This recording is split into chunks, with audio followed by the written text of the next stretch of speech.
Hello students, I think in the previous video we have learnt about the circulation of blood in the heart followed by two sounds which are produced in the heart. I think now we are familiar with those two heart sounds known as a lub and dub sounds. Lub sound is produced when the tricuspid and bicuspid valves close sharply during ventricular systole, followed by dub sound which is produced when the aortic semilunar valve followed by pulmonary semilunar valve which close during ventricular diastole. Now in this video let us learn about the pacemaker followed by three different kinds of blood vessels such as artery, vein and capillaries. So to begin with, let us learn about the pacemaker. Children, I think already we are familiar with two heart sounds, lub and dub, and these two heart sounds are actually produced in the heart because of the pacemaker. So we find this pacemaker which is a specialized cells which are found in the heart which enable the auricles to undergo contraction followed by ventricles to undergo contraction, thereby producing lub and dub sounds. So where do we find this pacemaker? So we find the pacemaker in the wall of the right auricle very close to superior vena cava. So this pacemaker which is found in the wall of the right auricle near to the superior vena cava is known as sinoatrial node. In short form, we name it as a SAN. So, this SAN is made up of specialized cells which help in initiating the heartbeat, or you can say they start conveying the command of impulses to the other parts of the heart to produce heartbeat. So this sinoatrial node has a number of pathways which are distributed from right auricle to the left auricle, thereby conveying the electrical impulses to the auricles to undergo contraction. And this impulse is conveyed to one more group of specialized tissue which are found near the tricuspid valve and close to the interauricular septum.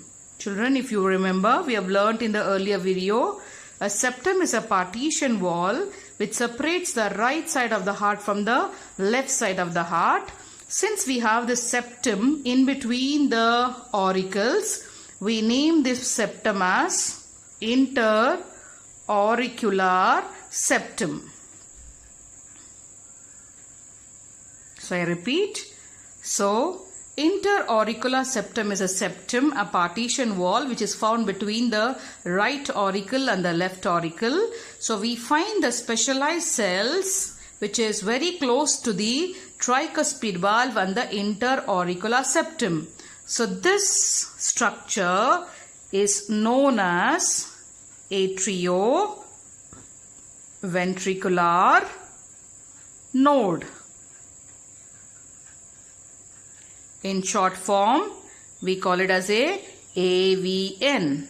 So we find the AVN near to the tricuspid valve and close to the interauricular septum. So thus the SAN conveys the impulses to the AVN, thereby which makes the auricles to undergo contraction, enabling the blood from auricles to enter into the ventricles. So from this AVN, we have a number of muscular fibers which are found in the interventricular septum. So similar to the interauricular septum, in between the ventricles, we have a septum which separates the right ventricle from the left ventricle, and we call it as a interventricular septum.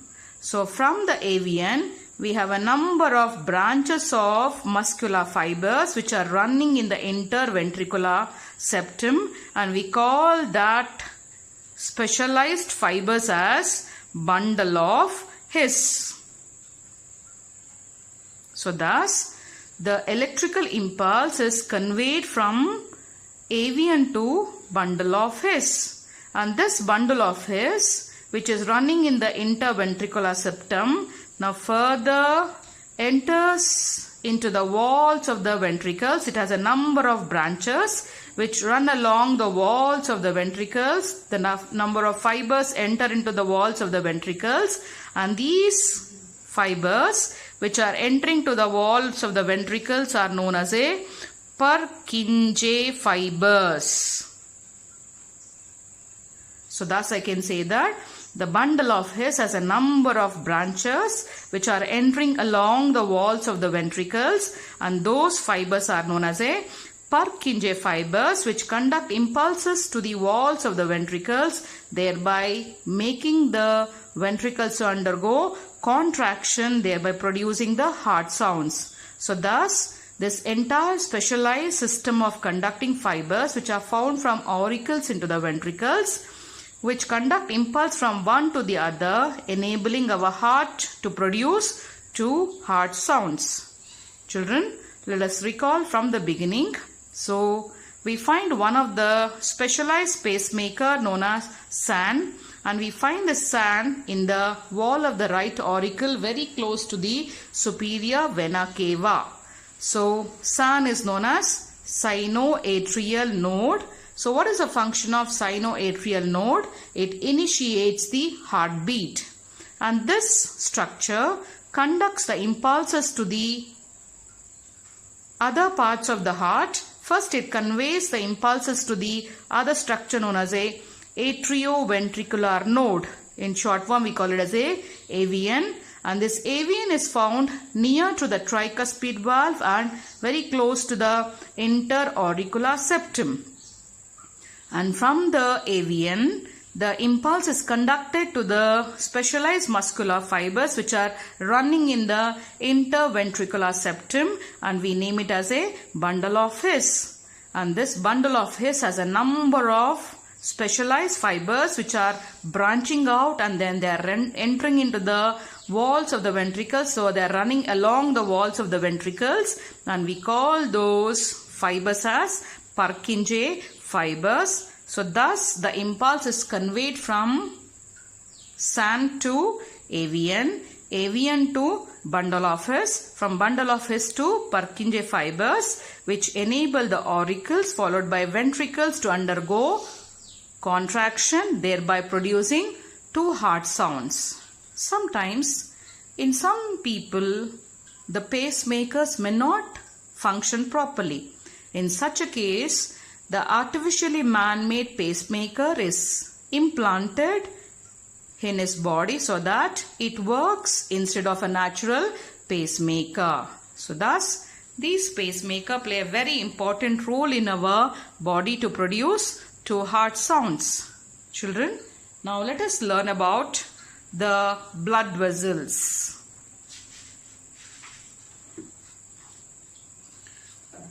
So there are three kinds of blood vessels in our body known as artery, vein and capillaries. I think children already are familiar with the definition of artery and a vein. Now let us learn once again about the definition of a artery followed by vein. So what is artery? Artery is a blood vessel which carries blood away from the heart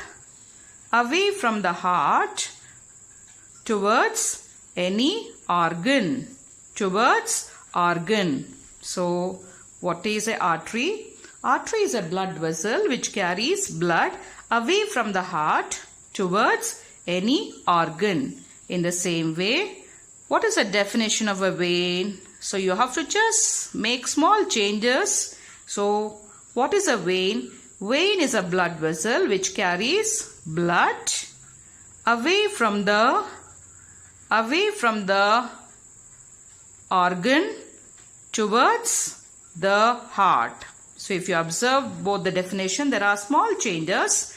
So what is the definition of a vein? A vein is a blood vessel which carries the blood away from the organ towards the heart. In the same way, if you observe the definition of artery, artery is a blood vessel which carries blood away from the heart towards any organ. A small changes between away from heart to the organ or away from the organ towards the heart. Now, let us learn about the cross section of artery and a vein, which gives us more clear picture about their function, which is dependent on its structure. Children, let us learn about the structure of artery. Artery comprises 3 layers. Artery is made up of 3 layers. The outermost layer of the artery is made up of connective tissue, which is consisting of the fibers. So we name this layer as outermost layer made up of connective tissue. So this artery once again comprises the middle layer. It comprises the middle layer, and the middle layer is made up of smooth muscles. It is made up of smooth muscles. So the middle layer comprises the muscular layer made up of smooth muscle. So thus the middle layer of the artery comprises smooth muscles. What do we call it as a muscular layer? So the innermost layer of the artery. The innermost layer of the artery comprises the layer of endothelium. A layer of endothelium, which is nothing but made up of a layer of squamous epithelial cells. So this innermost layer is known as endothelium.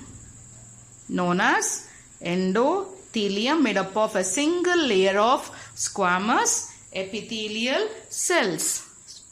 So thus artery in its cross section has 3 layers known as outer connective tissue made up of fibers, middle muscular layer made up of smooth muscles, and the inner endothelium, which is made up of a single layer of squamous epithelial cells. And this endothelium encloses a passage, and this passage is known as a lumen, or we name it as a central bore. What do we name it as? A central bore or a lumen in which the blood flows. So, what is a lumen? A lumen is a passage or a central bore through which the blood is passing in these arteries. Children, now let us learn about the structure of a vein.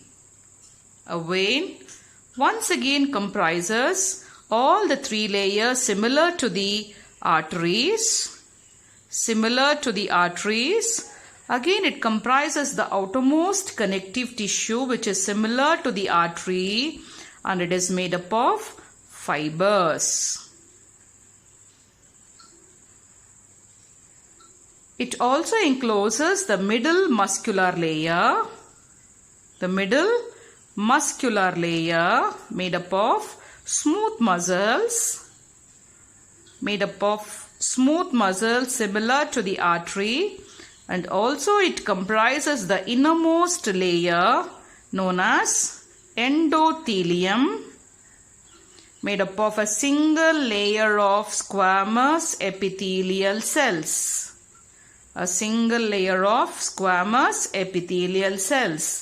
So thus, similar to the artery, even the vein comprises the outermost connective tissue made up of fibers, and the middle muscular layer made up of smooth muscles, and the inner endothelium made up of a single layer of epithelial cells, and also it encloses a lumen or a central bore through which the blood passes through these veins. Children, if you carefully observe both the structures, within these two diagrams you can differentiate the structural differences between the artery and a vein. Carefully try to observe. If you observe, there is one major difference. The artery has a lumen which is smaller in size, and the vein has a lumen which is larger in size, which is the first structural difference between an artery and a vein. So thus you can say that the arteries have a lumen which are narrow, whereas veins have a lumen which are wider. So what is the first structural difference between an artery and a vein? The arteries have a narrow lumen, whereas veins have a wider lumen. In the same way, if you carefully observe the middle layer, of both artery and a vein, arteries have a thick muscular layer, whereas veins have a thin muscular layer. You can say that arteries have a thick muscular layer, veins have a thin muscular layer. Along with the thickness, the muscular layer is highly elastic in its nature. Whereas in case of a vein, the muscular layer is non-elastic, or you can say inelastic in its nature. In the sense, the lumen of the artery can undergo dilation followed by constriction depending on the movement of blood. Hence we call it as they have a highly elastic muscular layer which enables the arteries to undergo, elasticity. Because of the elasticity nature, the lumen can undergo dilation followed by constriction. Whereas in case of the veins cannot constrict. It's because of this thin inelastic muscular walls, they cannot undergo the constriction. So what is the second major difference between artery and a vein? Arteries have a thick elastic muscular walls, whereas veins have a thin inelastic muscular walls. Children, you can expect this as one of the expected question in the board examination. They'll ask you, mention the structural differences between the artery and a vein with the help of a diagram, where you have to draw both the cross section of the artery followed by cross section of the vein, where you can represent the narrow lumen followed by wider lumen, and thick muscular walls followed by thin muscular walls in both arteries and a vein. Now, children, let us learn about some more differences between artery and a vein. In artery, blood flows in the form of spurts. Blood flows in form of spurts. What do you mean by that? What is the meaning of spurts? Spurts is nothing but blood flows with the gushing force. So whenever the blood enters into the artery, there is a lot of pressure, great force through, due to which you can see the blood entering into the lumen of the artery with so much of force. Hence we call it as blood in the artery flows in spurts or in jerks. Children, can you guess the reason for this blood to flow in spurts? It's because, let us recall, if you remember, we find the ventricles undergoing a powerful contraction to push the blood into the pulmonary artery and to the aorta from right and left ventricle, so that there is so much of force in the ventricles due to which the blood enters into the respective arteries. Because of this ventricular systole, so depending on the ventricular systole, we have so much of force exerted in pulmonary artery and aorta. Yes, children. So that is the reason we can say that the blood in the artery flows in spurts. It's because of the ventricular systole, or it is corresponding to the ventricular systole. Whereas blood in the vein flows uniformly. So we don't find any jerks or spurts. So blood in the vein flows uniformly. And these arteries are placed deep in our body. So they are placed deep in our body, deeply placed in our body, very close to our internal organs of the body. Whereas veins are superficially placed. They are superficially placed very close to the skin. So in case if they ask you about the location of the artery or a vein, we can say that arteries are deeply placed in the body, which are very close to our internal organs of the body, whereas veins are superficially placed very close to the skin. Then arteries have a thick elastic muscular walls. Arteries have a thick elastic muscular walls, due to which they can undergo dilation followed by constriction. What do you mean by that? So whenever a blood enters into the artery, because of the thick elastic muscular walls, you can see that the lumen of the artery which undergoes dilation. So you can say that is the reason the arteries can undergo dilation followed by constriction, depending on the pressure of the blood which is corresponding to the ventricular systole. Whereas in case of the veins cannot undergo any constriction because they have a thin inelastic muscular walls.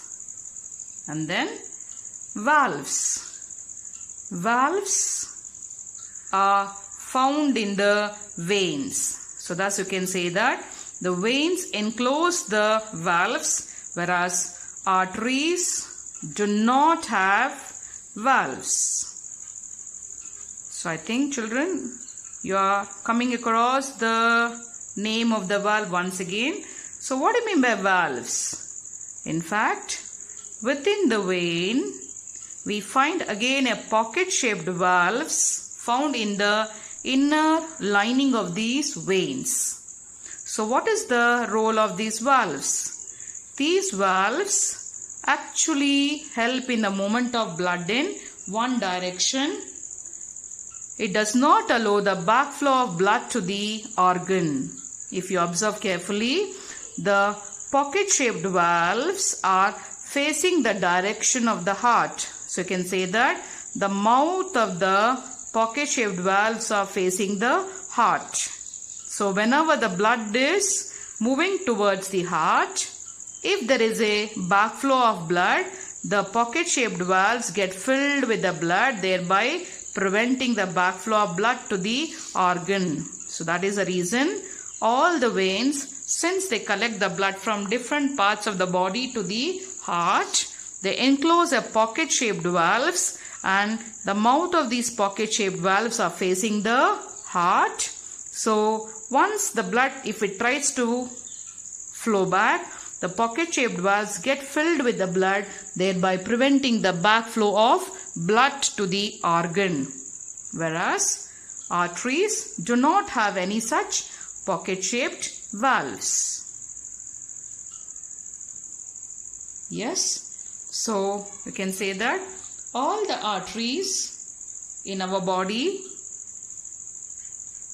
This I think I've already taught you in the previous video. All the arteries in the body carry oxygenated blood. All the arteries in the body carry oxygenated blood except the, yes children, except the pulmonary artery, which arises from the right ventricle carrying the deoxygenated blood to the lungs for oxygenation, whereas all the veins in the body carry deoxygenated blood except pulmonary vein.